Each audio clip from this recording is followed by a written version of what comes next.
and live. Good evening, everybody. I'm Fabrizio Assunção from the Spiritist Society of Bournemouth. I'm very pleased to join once again with Lawrence and Saville from Poole Christian Spiritualist Church for tonight's online broadcast. This is one of many events with our two groups are hosted in fraternal collaboration together. It's a great pleasure to send a very warm welcome to our guest speaker, Dr. Suzana Simoes, who is joining us live tonight from the United States. Suzana, it's an honor to have you here with us. Thank you. Thank you for having me. So first, let me briefly about the Spiritist Society of Bournemouth. We study the Christian principle of Spiritism as revealed by the spirits to the French writer Allan Kardec. This Spiritist teaching not only tells us that everyone's spirit is immortal, they also show how each of us can grow spiritually. In our group, we study several times a week. We are an open group. Anybody can join us. Until the current lockdown, we had our meeting in Bournemouth, but at present, during lockdown, we study online. If you'd like to know further information, please message me on our Facebook page. For everyone watching, let me say a few words of introduction about Dr. Suzana Simoes. Suzana is a prominent worker in the Spiritist movement. She has worked as a member of the Spiritist Federation of Florida, the United States Spiritist Federation, and is one of the founders of the Conscious Living Spiritist group in Miami. Suzana is a doctor of physical therapy and professor at Nova Southwestern University in Florida. Her talk tonight is called Inner Transformation, a Spiritual and Psychological Understanding. Before I hand over to Dr. Suzana, let us go first to Lawrence Saville, who will lead us in our opening prayer. Thank you, Fabrizio, and good evening to you all. So I'd just like to still your minds just for this short time. Link in with that God of your own understanding and ask and send out those thoughts for assistance, upliftment, for understanding, for knowing where we are on our life's journey, be it this side or the other side of life, but recognizing that life is continuous. There is no one part or the other, just the unbroken thread of continuity. And we're all here at this time to take up the challenges presented to us and to overcome them and uplift those ones around us too, and to bring about a peace and understanding that this world has never known before. And we ask for all these things in and through the name of great divine love. Amen. Thank you. So welcome, Suzana, and I hand it over to you. Okay, thank you, Fabrizio. Thank you, Lawrence. Thank you for having me here. We are going to start bringing our presentation up. And it's we were just talking before we started our live transmission about the uniqueness of this time, a time where we are so incredibly isolated, separated, distant from one another, facing limitations, facing challenges, and yet we have a new window of opportunity such as this one, where I can be here sitting in my house in Miami and speaking to all of you. So if you're in the UK, Europe, good evening. If you're elsewhere in the world, good afternoon, good morning, whatever that might be. It's a pleasure to be with you. And our presentation today, it is, as was mentioned, about inner transformation. Let's put it up. A psychological and spiritual understanding. I would like to highlight, although Fabrizio introduced me as a physical therapist, that I am a physical therapist. I'm not a psychologist. So if there are any psychologists out there listening to this, and you find something to be perhaps slightly inaccurate, you might be correct. I'll be more than open to hear your take on what I'm presenting, but it is something that I am very fascinated. These bridge, this crossover between spirituality and psychology, and therefore I have spent some time studying and trying to understand it. If we are together today, we are here likely because we have come to an understanding that the world as it is, the material realm, is insufficient or perhaps incapable of providing us with what I believe the majority of us is looking for, which is happiness. But today I would like to introduce you a different proposal as far as the goal of our lives and perhaps what we should be pursuing. And this new paradigm is one that has been introduced, and it's available in many psychological studies, in books, and I chose one of them that I like very much, and I recommend if you're interested in learning a little bit about happiness, which is a book called The Upside of Your Dark Side. And in the introduction of this book, we have, before the introduction of this book, before getting into it, let me just bring you this quote by Jung. I do not aspire to be a good man. I aspire to be a whole man. And we will discuss that into the content that I will be bringing forward. But in the introduction of the book, the psychologists who are the authors of this book, they write to us. We are putting forward a new way to pursue what is desirable in life. It is not happiness exactly, although it does have the side effect of bringing happiness. It is wholeness. So our intent with our presentation today is to establish this connection between happiness and wholeness. What does wholeness mean, and how is happiness related to wholeness? So the authors in the book, they will give us a description of wholeness, and they will say that the human experience calls for the integration and value of all human emotions. That all emotions are useful and they need to be looked at. They have a function, a purpose. They need to be acknowledged and integrated. So they say that the person who is actually able to navigate all these emotional states without turning away, without denying them, is actually more likely to experience a perennial type of joy. Science also shows that people who are comfortable embracing what is called the negative and positive states are considered to be the healthiest ones. So when we look at the Gospel of John, we will see on John 8:32 the statement, "Know the truth, and the truth will set you free." So we have taken this statement, and I think as a humanity and Christians, and we have taken this and we have gone outside of ourselves in the search of the truth. We have gone really far away outside into different galaxies. We have gone very far away into the microscopic world, and we continue to go outwards in one direction or another, seeking to find the truth. There is a little story that I heard very recently about a guy who was seeking to learn as much as he could in a given lifetime. He was committed to find the truth and to understand as much as possible about life. He was in Europe, and he had a master who told him that in order to do that, he needed to look out, keep his eyes open, and look outwards.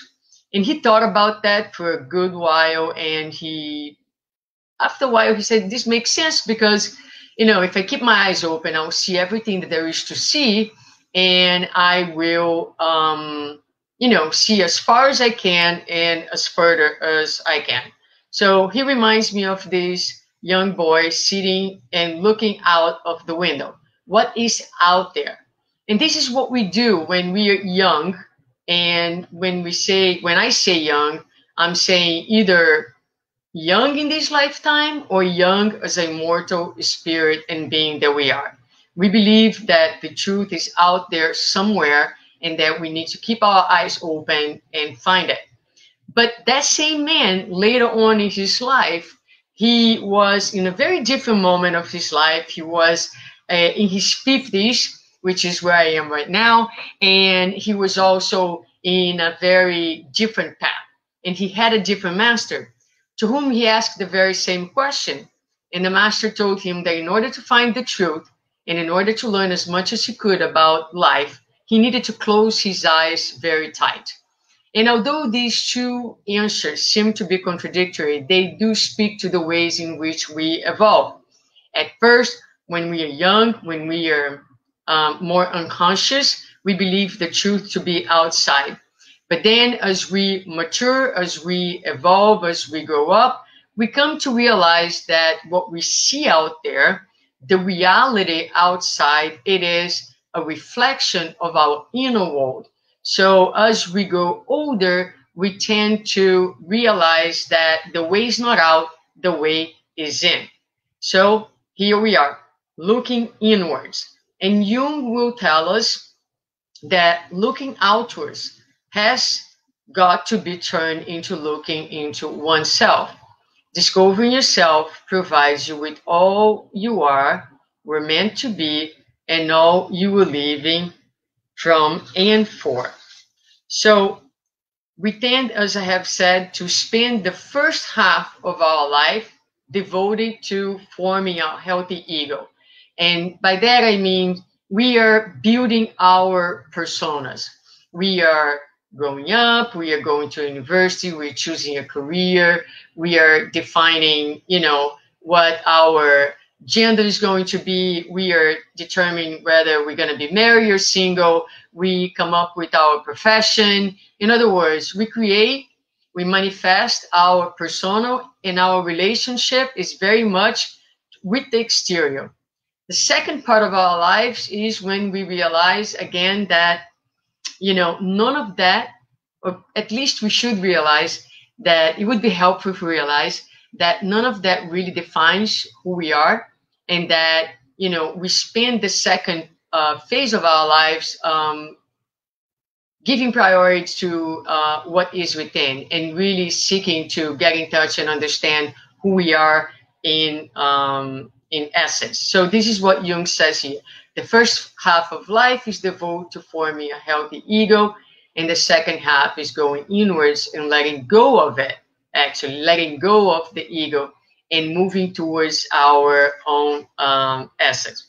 Now, these ideas that I'm talking about, they are not new ideas. They are not COVID ideas, right? Ideas that came up just now in face of this pandemic. They have been with us for almost 3,000 years right now. So we can go as far back as the Delphic maxims, 700 more or less before Christ, where it is written, "Know thyself, and you shall know all the mysteries of the gods and of the universe." Later on, we're going to have in Socrates, he's going to live by this philosophy, and he's going to say, "My friend, care for your psyche. Know thyself, for once we know ourselves, we may learn how to care for ourselves." And then, in the 1800s, then we have Christ, who invites us to know the truth. And then, in the 1800s, we're going to have Kardec asking the spirits about, I find this particular question of the spirits book very interesting, because Kardec here is going to ask the spirits what is the most effective means for improving ourselves in this life and resisting the draw of evil.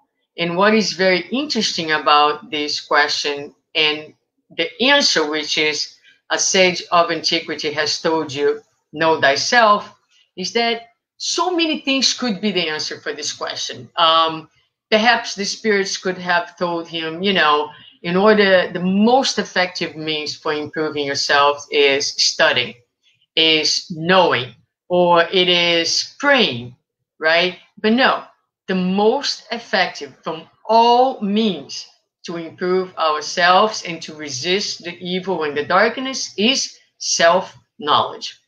So a little later on, late in the 1800s, in the early 1900s, we're going to have Jung again saying, do not seek the truth outside, for it resides within. So this invitation, the universe has been inviting us to move inwards for quite a while. And we have resisted this movement for some obvious or not so obvious reasons. Moving inwards is extremely uncomfortable, and we'll see that. And it is so much easier just to look outwards and to pretend that the problems are all outside of us. They belong to others. Others are the problems. We are, in general, the solution. So we have resisted the idea, but the invitation has been over there. And I believe the crisis that we live today is a result, is a reflection of this resistance to go inwards. And now the universe is, in a way, forcing us to stop a little bit, take a pause, and hopefully take advantage of this moment to look inwards. Moving forward, let me just, since we're going to go inwards, let me talk briefly about the understanding of the being from the spiritual perspective. So we have the physical body, we have the soul or the spirit. We use the word soul for the spirit that is incarnated in a physical body. And in between, we have what in spiritism we call perispirit, but it's also known as the astral body. So the organic body is going to be the one where our persona will be manifesting in the present moment. The spirit is our essence, is immaterial, and connecting these two realities, we have the perispirit, which is a semi-material body, is an energetic body, and it is where all our experiences, everything that we learn, and as well all our mistakes and our needs are archived. So for the ones who believe in reincarnation, as we move from one life to another, we carry with ourselves, right, this body of knowledge as well as this body of spiritual needs that will manifest and will attract to us the experiences and the people who are going to promote our spiritual growth. When we think about it from a psychological stance, we have the ego, which is our consciousness. We have the subconscious, and we have the superconscious or the higher self, the soul, or what we would be called the spirit. Even in the physical brain, we have representations for these psychic realities. So we have areas of the brain where consciousness is expressed. And as we can see in the slide, we are talking about 10% of our reality is a conscious reality. And we have the other 90% of our reality in our subconscious, which has its representation on the physical brain, and our unconscious, that is also known as the primitive brain, and is represented on the lower parts of our brain. What is really important and interesting to understand is, I think, this slide here. So the light blue is our incarnation. So it's the real, the material world, and the darker blue represents the being, the different levels of the being. So when we think about the spirit, we're thinking about the commander in chief. We're thinking about the organizing principle. It's our essence. When we think about the ego, we're thinking about our transitory ID, is how we identify in the present moment. And the ego can be thought as the psychic instance that manifests our persona in the present moment, but can also be thought from the immortal and reincarnation perspective as an identity that has been built not only throughout the years that we are incarnated, but also throughout the many lives that we have had. And the persona is the manifestation of the ego in the present moment in this lifetime. So, for instance, I may identify as a woman, as a physical therapist, as a mother. These are all transitory identifications because they speak to the persona who I am in the present moment, but they don't speak necessarily to the essence of who I am. Another important function of the ego that I put it over there is the ego is the doorman of the being. What does that mean? It means that the ego, he stands out there at the door of the being looking outwards. So primarily what the ego does is he sees the outside world, which is the conscious world, which is that 10% that we were talking about. And from time to time, he might look in the building. He might look into the direction of the spirit or the unconscious. And when the ego does that, he becomes the bridge to bring some of the content that lies into our unconscious to consciousness. So he is the doorman, he is the bridge, he is the entity that needs to be open in order to look in or look down or look back and allow for the content from the unconscious to be acknowledged, to be known. This is very didactic. I hope it's not confusing. I'm trying to be as clear as possible, but we will answer questions afterwards if this has become very confusing to you. I put here a little summary. So the ego is the psychic entity developed in the course of incarnations or in the course of one life.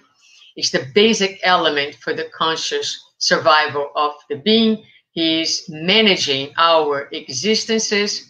Everything that becomes conscious passes to the ego, so from unconsciousness to consciousness, and it is rooted within the psychic realm and manifests itself in the personality where it has its field of experiences and growth.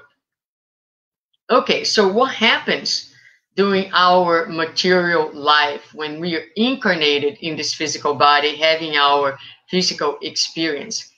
We are for most part, disconnected from the essence of who we are. So the dotted lines that you see, they represent this disconnection. Although we are immortalists, although we are spiritualists, our ways of living, our behaviors, our thoughts and feelings is still a much more in line with a material perspective than with a immortalist perspective. And in my understanding, that comes from our spiritual unconsciousness, our spiritual immaturity, and our disconnection from God, both within and outside. And so because we are disconnected, this disconnection creates a number of illusions. The ego, when it's disconnected from the self, disconnected from this organizing principle, he assumes that he is the boss, that he is actually the one in charge. And because the disconnection creates in the ego a very, very deep feeling of scarcity and a feeling of inadequacy, the ego, disconnected from the self, disconnected from the God, will seek to find its worth and its value in the outside world, into the material world, making things like titles, status, religious positions, and wealth, making these positions as positions that actually speak to its worth and its value. So there is an incredible disconnection, and this slide is meant to represent the the overinflation of the ego and the disconnection that happens between the ego and the spirit. When we think in Christian terms, we can think that this happens every time that we turn away from the Father and move far, far away, like the prodigal son did, in a very egoic movement of disconnection. This is us in the present moment. So the ego is this little entity that looks outwards, as we have said, and those two images represent well the relationship of the ego with the entire being. So when we think about the ego, we are thinking about this iceberg, and we are thinking about this little red face that I have there in the tip of the iceberg. So the ego sees the tip of the iceberg and believe that the tip of the iceberg is all there is, unconscious of all the body that lies underneath of the water. But perhaps an even more clear picture of the being in this analogy of what's conscious and unconscious is the idea of the ocean. And I have highlighted here in a little circle. I don't even know if you can make it what that is, but that is a cork. So the idea is that the cork is the consciousness, is what the ego sees and believes to be the ultimate truth. But the cork is just that. It's just a cork floating in this vast, infinite, and immense ocean, which is the subconscious and the unconscious, which are the driving forces behind our behaviors, our thoughts, and our feelings. So Joana de Angelis, who is an author who studies Jung and makes in spiritism this bridge between spirituality and psychology, she tells us that the ego only thinks of itself. It does not comprehend the immensity of the unconscious, which is its totality. So when we think about the unconscious and the subconscious, what we find underneath the water, right, or within the ocean, are a sum of our traumas, of our pains, of our wounds, as well as our potentialities and as our achievements. Now, the unconscious has a purpose, has a reason, like everything that God does has a purpose and a higher reason. So Joana de Angelis, again, in a book called Existential Conflicts, she is going to explain to us that although emotions are generated by the self, the physical body expresses them. Successive disturbing emotional charges overwhelm the nerves. The nerves inevitably transfer the emotional content that cannot be processed or that is unacceptable to the archives of the unconscious. So what she's saying, in other words, is there is a number of things, a number of emotions, a number of feelings and experiences that is too much. It's just too much for our nervous system to bear, to process. And therefore, this material, this content is put into the unconscious until we have enough inner resources to deal with it, to address it, and to transcend it. So it is a way in which God has protected us from ourselves, I would say, in its incredible mercy, giving us time and giving us opportunities to build our inner capacity to deal with some of these important contents that need to be addressed and wounds that need to be healed at the right time. When Jesus says, love your enemies, then we can think about that as within the context. I would like to think about that within the context that we are talking.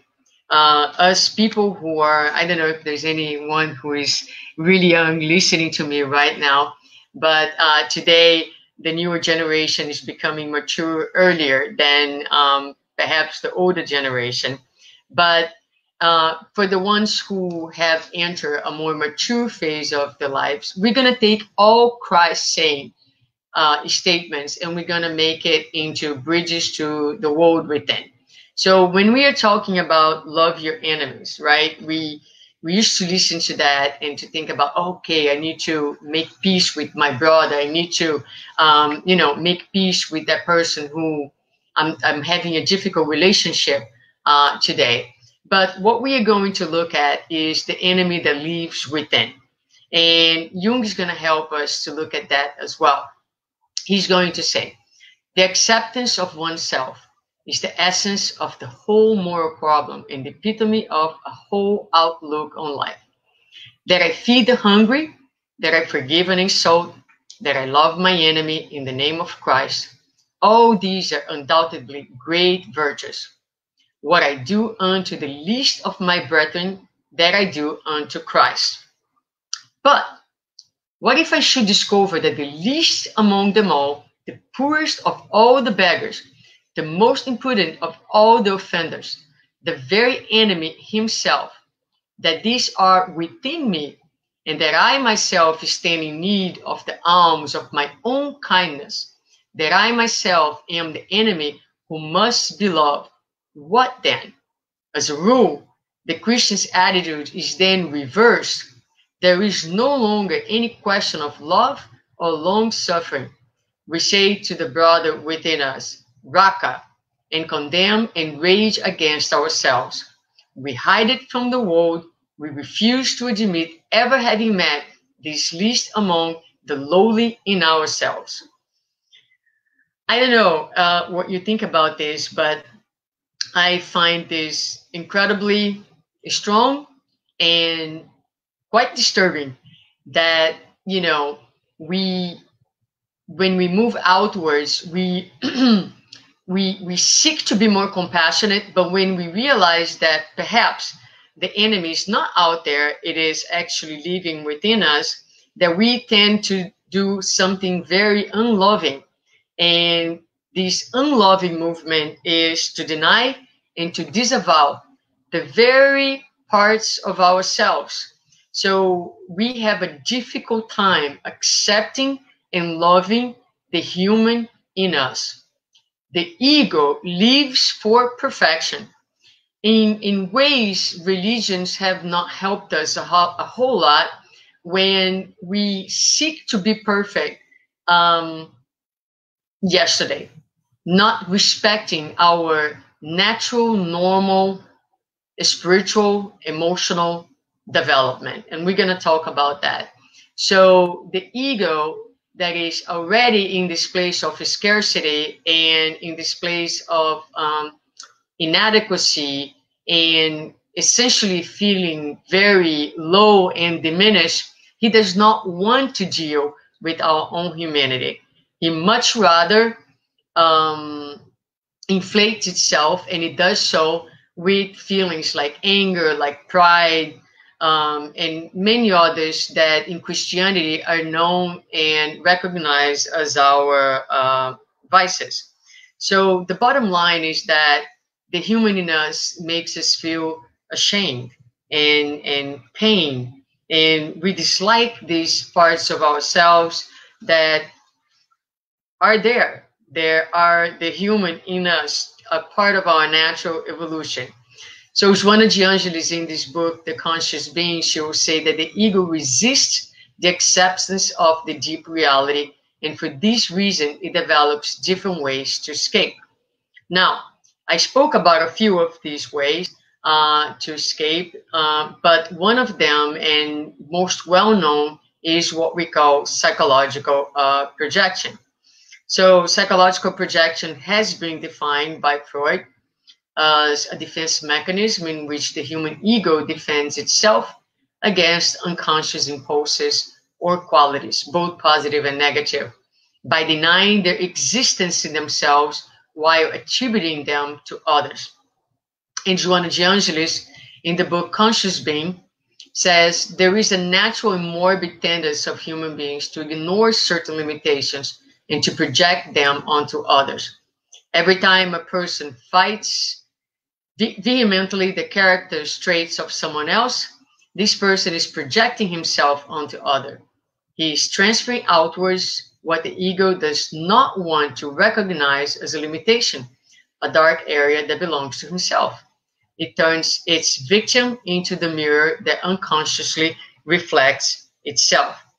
So we project onto others the enemy, the parts that we dislike into ourselves. And sometimes we do so to extremes.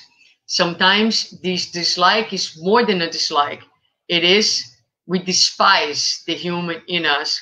We hate certain parts of ourselves. And with the strength of the hate and the violence that we commit to ourselves, we commit to others, we project onto others, and we will end up killing. And this feeling taken to an extreme will end up in tragedies, as we have known with the face and the names of Matthew Shepard in the United States, the gay man that was killed, or George Floyd more recently. So as long as we remain indifferent and in denial of our humanity, we will remain disconnected from our unconscious. And the unconscious, all these nuances of our personality will continue to drive our lives. This is the thing. Whether we look at it or not, whether we embrace it or not, whether we love it and integrate that or not, these will continue to influence our lives and our behaviors as a force that is unknown to us. So when Paul of Tarsus, in letter to Romans, he wrote, "For I do not do the good I want to, but the evil I do not want to do, this I keep doing. Now, if I do what I do not want to do, it is no longer I who do it, but it is sin in me that does it." What is it that he's talking about, if not everything that I have just said? In other words, he wants to do something good, but he doesn't do the good that he wants. Sin in him does what he wants. And what is sin if not this unknown content, this content that we neglect to look at and that continues to drive our lives, to drive our actions? And so often we hear people that say, I keep marrying men with the same characteristic. I keep having the same type of relationships in my life, and I seem unable to change the type of relationship. Why is that? Why is that? Because there is a world of wounds, of trauma, of pain, and of darkness that is actually driving your interactions and your behaviors, and that you will only be transformed and transcended and changed the day that we decide to, as a cork, put our face inside the water and look to see what lies within. With that, and let me just take a quick look at the time. All right, let's see if I can finish here in 10 minutes. Let's talk about what inner transformation will look like, right? So inner transformation from this spiritual perspective calls for self-love, calls for willingness. One needs to be willing to experience discomfort and pain. A lot of times people will say, I'm working very hard on my inner transformation. And how do you feel? Happy? Well, then you can be a little suspicious, because if you are working with your inner transformation and not experience some moments of incredible discomfort, it is probably likely that you're not quite there. And so you need to look a little further into what you're doing. But the willingness will help us to get there a little faster. We need to seek awareness. And I have in pink because I think that acceptance is a very key word in this process. And it is acceptance that will actually lead to inner transformation. We'll talk about it. And after acceptance, we need to be curious about our inner world and then direct it in the way that it needs to be directed. So Jung says, my life is the story of the self-realization of the unconscious. Everything in the unconscious seeks outwards manifestation in the personality to desires to evolve out of its unconscious conditions to experience itself as a whole. So here we go back to the concept of wholeness that we were talking in the very beginning, and the fact that the unconscious wants to manifest itself. The unconscious desires to make itself known. So it is speaking to us. If the unconscious is speaking to us and it's manifesting itself, what is it that we need to do, right? So Jung will continue by telling us, it is the most painful procedure to tear off the veils, but each step forward in a psychological development means just that, the tearing off of a new veil. We are like onions with many skins, and we have to peel ourselves again and again in order to get to the real core. So the unconscious is speaking to us. We know that there are many layers that need to be peeled. The biggest challenge, Joana de Angelis will tell us, of human existence is to explore this unknown universe, withdrawing from it the potentials that will bring happiness and self-realization. So we won't be able to be happy or even to listen. We can only transform what we know to be transformed. So if we're in denial of our own humanity, we can't transform. We can't transform what's not into our awareness. Now, it is our biggest challenge. It is the very purpose of our existence, is to do this inner work. When Jesus said in Matthew 22, love your neighbor as yourself, he was explaining to us that in order to improve our relationships outwards, it's necessary that we improve our relationship with our own selves. And this is all that this content is truly about. And then he goes on and tells us, settle matters quickly with your adversary who is taking you to court. Do it while you are still with him on the way. So although we believe in the future life and we strive to be happy in the future life, we also know that it is possible to be relatively happy here and today. I'm married and my wife, she is not a spiritist. And when she was introduced to spiritism, she said to me, I'm not interested in this future life that you guys talk about. You tell me, what do I do to be happier right now in the present moment? Therefore, settling the matters with our adversary within is something that can provide us today, now, a better, a lighter, a more satisfied life. And this whole process is not about going against our imperfections, the inner shadow. It's about identifying it, becoming aware of it, and considering it part of our life. So this is the first step when we are talking about inner transformation, right? So we're not going to turn against ourselves. We're not going to judge ourselves. All of that does not help us. We are going to identify, we are going to become aware, and we're going to start to work on the acceptance that this is part of our humanity. Actually, God wanted to be this way, because God, who is all powerful, if God wanted for us to be ready from the get-go, completely formed, God would have done that way. But God did not want it to be this way. God wanted us to build ourselves little by little through the course of eternity. So how do we get there? We watch and pray, as Jesus says, right? But what we need to do is stop watching, analyzing the speck in someone else's eyes, right? And realize the plank that we have in our own eyes. Again, a shift from the position of looking outwards to looking inwards, from the position of victimization to one that takes responsibility for our own actions and our own mistakes. And people often ask me, but okay, you guys talk a lot about inner transformation, but how do I become aware of my unconscious, right?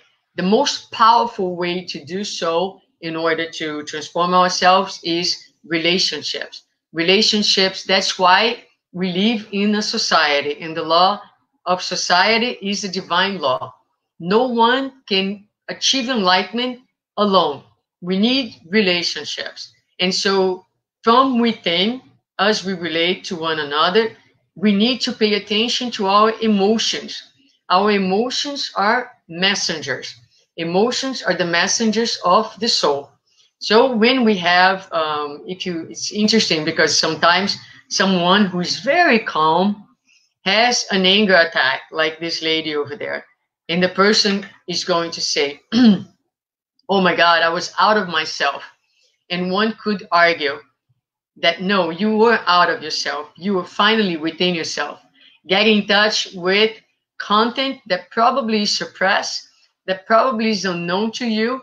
And because it's unknown, when there is a little window, it emerges in this violent and hostile way, and you're surprised. And because you don't recognize as yours, you say, that person, I was out of myself that day.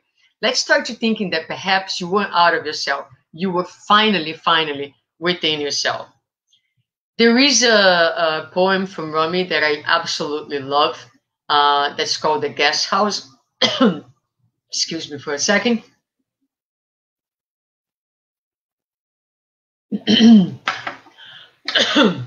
Where he's going to talk about our feelings, our emotions.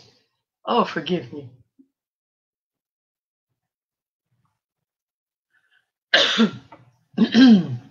I apologize. Because of the time, I'm going to skip it. But it's called The Guest House, and please look for it. It talks about our emotions being messengers of the soul. And there is this cute cartoon that says, "Count yourself lucky. He used to shoot the messenger." So we tend to do that with our emotions, don't we? The emotions come up, and they are quite often uncomfortable emotions to feel. So what do we do with these emotions? We numb them. We work excessively. We do excessive charity work. We eat excessively. We work out excessively. We do anything possible not to feel. And when we don't feel, we kill the messengers, and we kill the opportunity to tap into ourselves and to learn a little bit more about ourselves. Another way that we can tap into this inner world, this underground world of our souls, comes from outside in relationships when, for example, someone criticizes us. So when the ego is open, when the ego is available as a doorman, when the ego is willing to learn, criticism will create to the ego, to the person, self-doubt. And self-doubt is the open door for self-discovery. Let me explain that a little bit more. So when someone says to you, "You are very arrogant," so if you are in a very defensive position, you will say to yourself, "This person is completely off." But if you are in the position of the doorman with a little bit of humility and seeking to become aware, you become curious about that criticism. You open to, meaning that you're not taking the criticism as the absolutely truth, but you are intrigued by what the person is telling you. So what's next in the process is acceptance. So once you look into yourself, whether it's through criticism, and I'm going to go back to the curiosity factor, or it is through being in touch with emotions, the most powerful moment in the process of inner transformation comes from acceptance. Acceptance, and this is another book that I absolutely love, is A Door to Transformation. So sometimes people say, "But that's all I need to do is to accept." And I would say that's a lot to do, right? And so acceptance is not a passive stance. Acceptance is actually action. It's a step forward. Realize that what lies in the unconscious is the material that the ego have not been able to face and to bear. This content goes against the ideal image and belief the ego has about itself. Being able to bring content from the unconscious to the consciousness and being able to bear this new reality in itself is a major and significant step in the process. So once we get in touch with the human in us, you know, the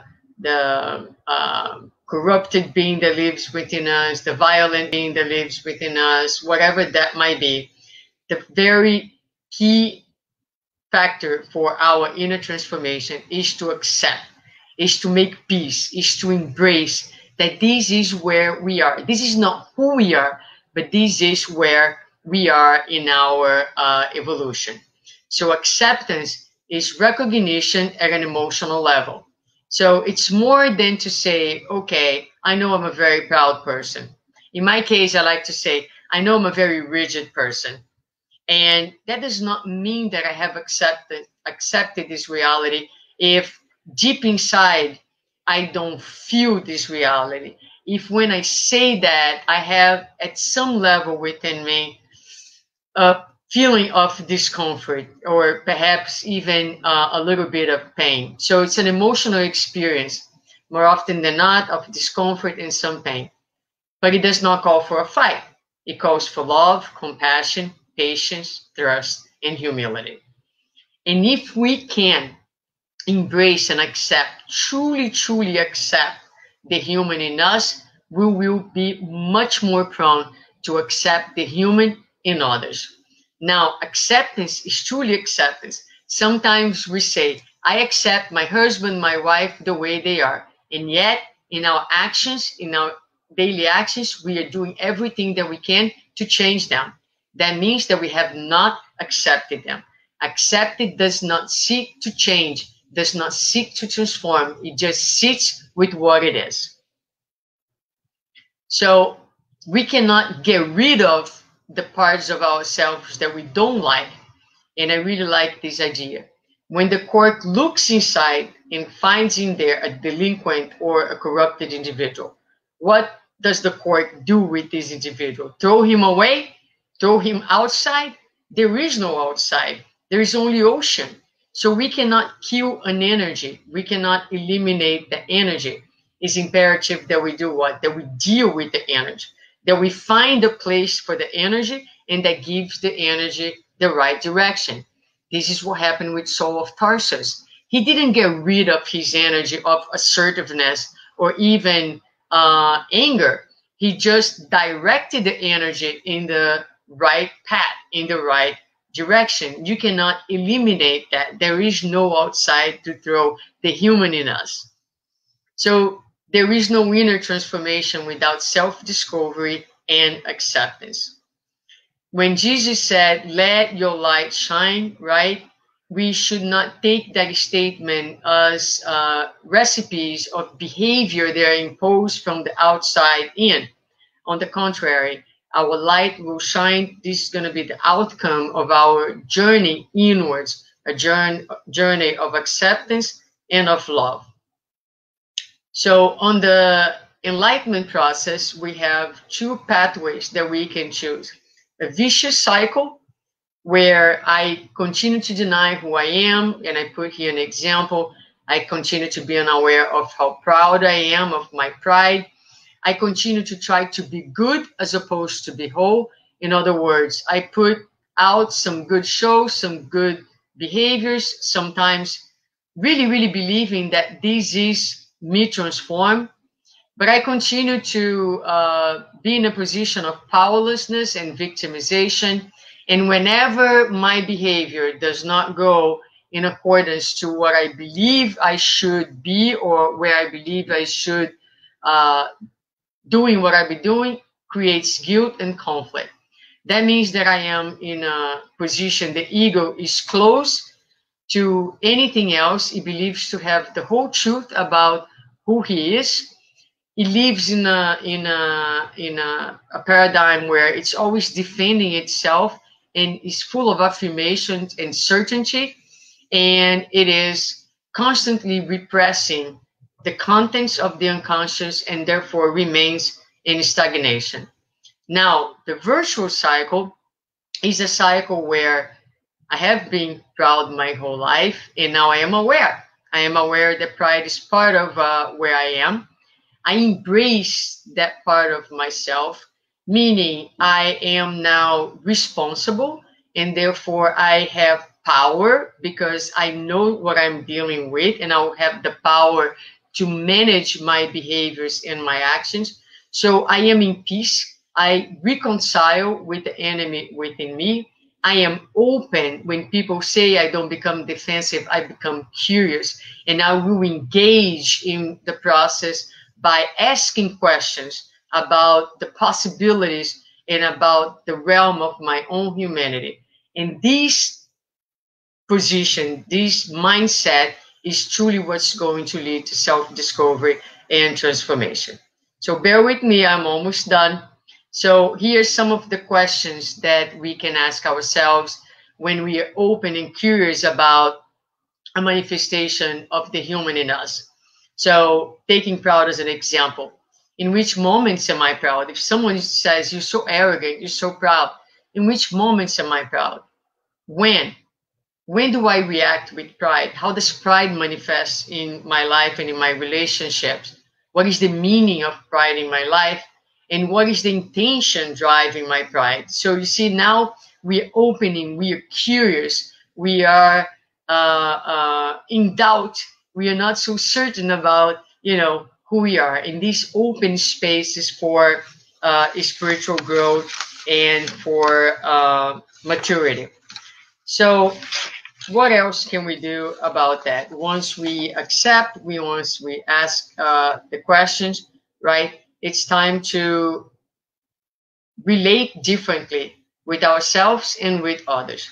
So if we are in a relationship and someone calls us selfish, instead of denying our own selfishness, if we are open, if we are aware that we truly are selfish, right? We are going to say to the person, you know what? I'm really sorry that I hurt you. I have been aware of my selfishness. And believe me, I am truly, truly struggling and trying my best each day not to be selfish. In fact, I have been committed to understand why I act these ways. What is behind me that makes me behave this way? So please forgive me. Forgive me my humanity because I am truly committed to doing better. And the next day, if you are selfish with your spouse, you will go buy some flowers and give some flowers to him and to her. Not because you were transformed, not because you are now good, but because you know you were selfish. And you know that you have to manage your relationships. And you know that you have to treat lovingly and well the people who are important in your life. So now you are doing things not from a position of unawareness, but a position of full awareness and reconciliation with your own humanity. As you come to this place, you will be much more in peace and much more prepared to embrace others as well. So I'll close with this slide. When Jesus said to be perfect, therefore, as our Heavenly Father is perfect, just bear in mind that this is the goal. A 8-year-old kid in second grade who writes and the handwriting is, not pretty. That handwriting means perfection for that 8-year-old in that moment of their life. Does it mean that he will write that way for the rest of their existence? Absolutely not. It will get better. But for that level of awareness, that handwriting is absolutely perfect. So be perfect is the final outcome of the journey. Understanding that perfection does not belong to the present moment, but is a gradual and slow construction, lifts a tremendous amount of weight from one's shoulders. We become able to drop the armor and to walk more lightly and more resolved in the direction of gradual transformation, one that respects and honors each person's own time. So with that, I close my presentation, hoping that it made sense to all of you. and really trying to highlight that, again, there is no inner transformation without self-acceptance. In the day that we learn to love ourselves and to embrace the human in us the way we are, with more emotional honesty, we'll be able to relate and to transform the world outside of ourselves as well.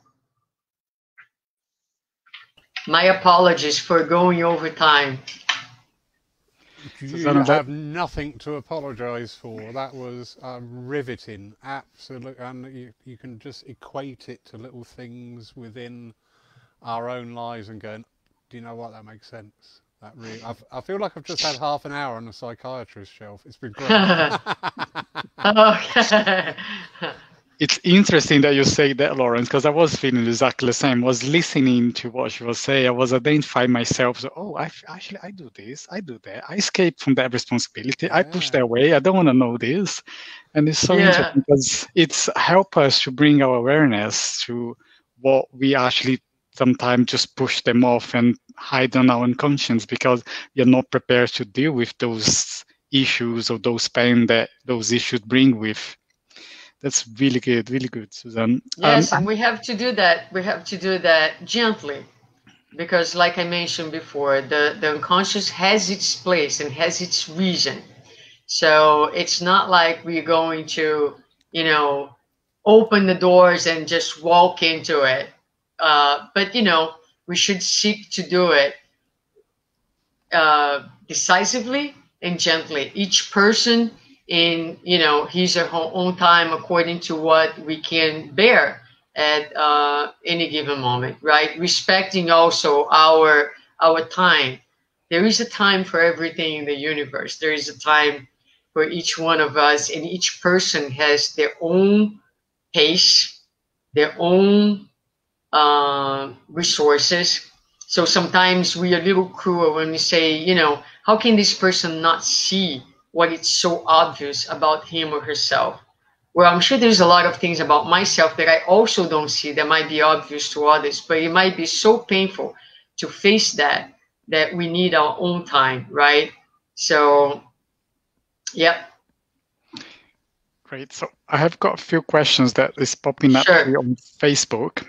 The first question I have here is from Tim. He says, I have looked within myself and still do I believe I'm made up of all parts of polarities. Mm-hmm. We do as humans deny parts of ourselves due to it being too uncomfortable. Mm-hmm. Where does Suzana think the ID belongs in all of this? What was the last sentence? Where does Suzana think the ID belongs in all this? I think he's talking about the id. The id. The id. Oh, the id. Where does the id belongs in all of this? By id, I'm not sure if he means the self. Lawrence? I'm just quickly, good old Google. He say IID. The id is the personality component made up of unconscious psychic energy that works to satisfy basic urges, needs and desires. The id operates based on the pleasure principle, which demands immediate gratification of needs. Right. Does that make it any clear? So let me try to answer it. If I don't, we can take this. We can please make sure that my Facebook, I can be reached in different ways. I would love to continue the conversation. But so we have, as I mentioned before, we have the self, right, which is our true essence. So when I think of the spirit, I think of all, when we think about who we are truly and in essence, right? We are none of these things that we see. We are the sum of our emotional experiences We are the sum of our intellectual experiences. This is our true treasure. Then we have our persona, and we have our identity in the world, which is, again, going back to the ego. It is usually what we are able to see it. The thing about, identity and desires and integration and getting to know is that it's a process. And if you believe in reincarnation, or even, in a lifetime, it's a lifetime process, right? So I'm talking about all those things, and I continue to know only 10% of who I am. So the answer for this question is basically, I'm not sure, right, how you integrate all that, how you identify all that, because I think that the answer is the process in itself. And it is something that is disclosed to us little by little. So there is no way of knowing it all. I think that the day that we know it all, we're going to be perfect, pure spirits with a full understanding of our essence and of our psychic. In the meantime, the most important thing is to bear the process. As humans, we want answers. We want to finalize the process as quickly as possible. And the world that we live in call for this, give me a pill that can solve everything, or a button that I can push, and, a Google search that will bring everything automatically and in 1 second into my little screen here.